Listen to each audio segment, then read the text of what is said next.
հայ առաքելական եկեղեցին այսօր էլ չի զբաղվում քաղաքականությամբ։ Հայ առաքելական եկեղեցին փորձում է փրկել այս ժողովուրդը վերահաս կոտորածից։ Եթե ինչ որ մեկը դա չի հասկանում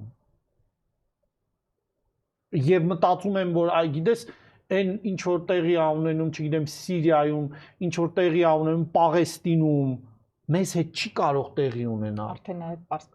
Արդեն նաեւ Պարսկաստանում, որ կարելի է հանձնել Ամարասը ու Գանձասարը,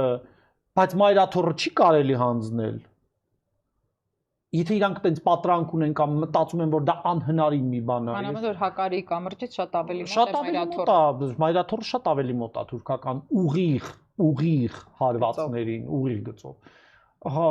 Եվ հայ եկեղեցին դա տեսնում է, գիտակցում է, այդ որ մի մայրը տեսնի իր երեխու ասենք դեպի կործանում գնալը ու չփորձի կանխի դա բոլոր հնարավոր միջոցներով։ Այս եկեղեցին է ժողովրդի մայրն է։ Այս ժողովրդի, ասում եմ, այն բանն է, hard disk-ն է հիշողության, կրիչը, հասկանում ես, մայր կրիչն է ինֆորմացիայի, որը կուտակել է դարերով, հերիք չի եւ վերադարձնում է անընդհատ։ Երբ որ ինչ-որ մի բան ջնջվում է այս ժողովրդի հիշողության մեջից, կարճ հիշողության մեջից, այնտեղից փորձում են վերականգնել, ներարկել, էլի բերել առաջ այդ հիշողությունը պատմական, թե ինչով է դա հղի, ինչի Մշո Սուրբ Առաքելոցը, Սուրբ Նարեկացու գերեզմանը, ինչ դրանք պակաս սրբություններ էին, այսօրով է հիշում։ Տեղը չկա։ Որ պահին մենք մոռացանք, Ամարասը չկա Սուրբ Գրիգորիսի գերեզմանով,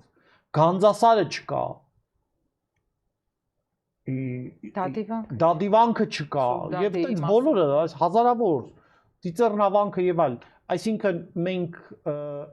ինչ քաղաքականության մասին, այս որ քաղաքականության մասին, այստեղ քաղաքականության խնդիր չկա, որի մասին, այստեղ կա լինել, չլինելու, հայկական շահը բարձրաձայնելու, միջազգային հարթակներում խոսելու դրա մասին, լսելի դարձնելու, եւ հայ եկեղեցին այն ինստիտուցիան է, որի ձայնը լսելի է եւ խնդրեմը գալիս է դրանից։ Եթե հայ եկեղեցին մի այնպիսի անկարևոր մի բան լիներ, որի ձայնը լսելի չէ, որ մեկը բան տեղ չէր դնի։